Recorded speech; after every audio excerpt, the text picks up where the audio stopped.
video is going to very briefly go through the black presence in Roman England. So to start us off, we kind of need to know who the Romans are in order to set the context.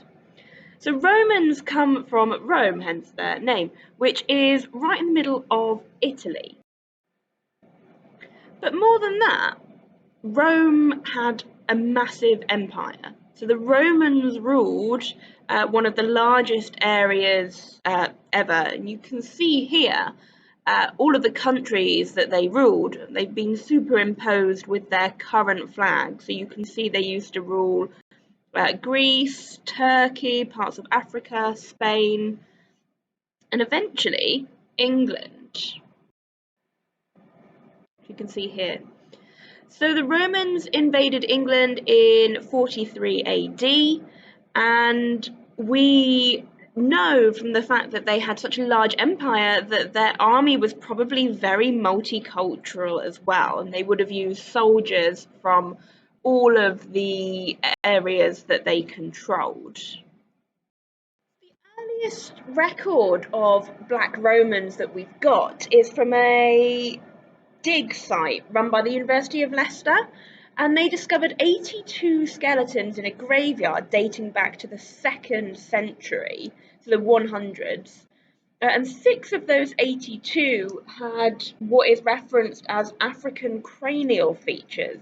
Your cranium is all about your skull and your forehead. And they think 2 were born in England. Now, I don't know too much about archaeology, it's not my specialism, but they were obviously very, very certain for this to be published in the historic journal that it was. Now, this next one only recently just got approved or kind of confirmed, and the BBC have done a really, really interesting documentary about it, which is at the end of this slide or this video. And it's the first recorded African community in Britain that we have physical evidence of. So it's up north, up in Beaumont. It's based on a stone that you can see on the right.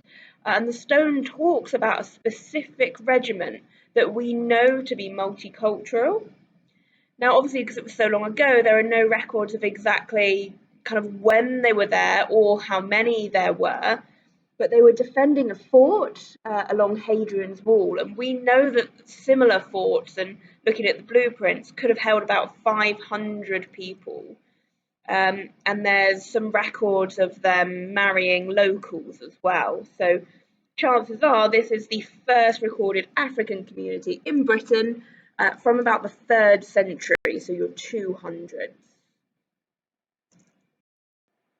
So this is the first African emperor of Rome, and his name is Lucius Septimus Severus. So any Harry Potter fans out there will recognise some of those names. Now, he was born in Africa, and he originally was a soldier in the Roman Empire, and he kind of worked his way up through the ranks until he eventually ended up killing the real emperor, who had actually brought the title of emperor. So he killed the emperor because he didn't like the fact he had kind of paid for the job. So that's his story. And we also have a quote from one of his chroniclers, so one of his storytellers, over to the right. And this is one of the first written pieces of evidence that show that there were African soldiers in Britain. Now, specifically, they refer to Ethiopian, as you can see here. That doesn't necessarily mean from Ethiopia. At the time, it was just a generic word for someone that lived in Africa. But if you read the quote, he comes across this Ethiopian soldier, and he's really scared by him because he's wearing a garland around his head, the leaves, and that's meant to be a sign that something bad's about to happen. So Emperor Severus kind of dismisses the man and runs away from him, and he does die soon after, so maybe there was something in the omen. Now, this lady, the Ivory Bangle lady, kind of flipped everything we thought we knew about Romans and black presence in early England completely on its head. So she was discovered in a stone tomb with lots of artifacts, including ivory and jet bangles. And it's suggested that she's Christian because one of the boxes she was buried with has an inscription talking about God. And now they've done some like DNA analysis and all more scientific things nowadays, and they've discovered that she is North African in origins, which is right where the Roman Empire was.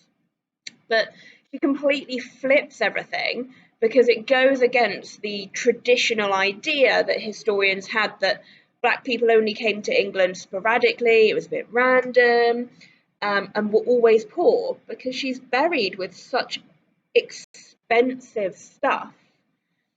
So she completely changes historical thinking on the Romans. If you want to take this further, I can really recommend David Olusoga's series of 4 episodes about Black and British and forgotten history.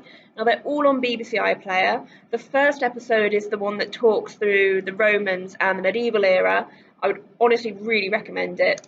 But if you don't have 4 hours to commit, there's also a really good podcast for children aimed at looking at the Roman Empire.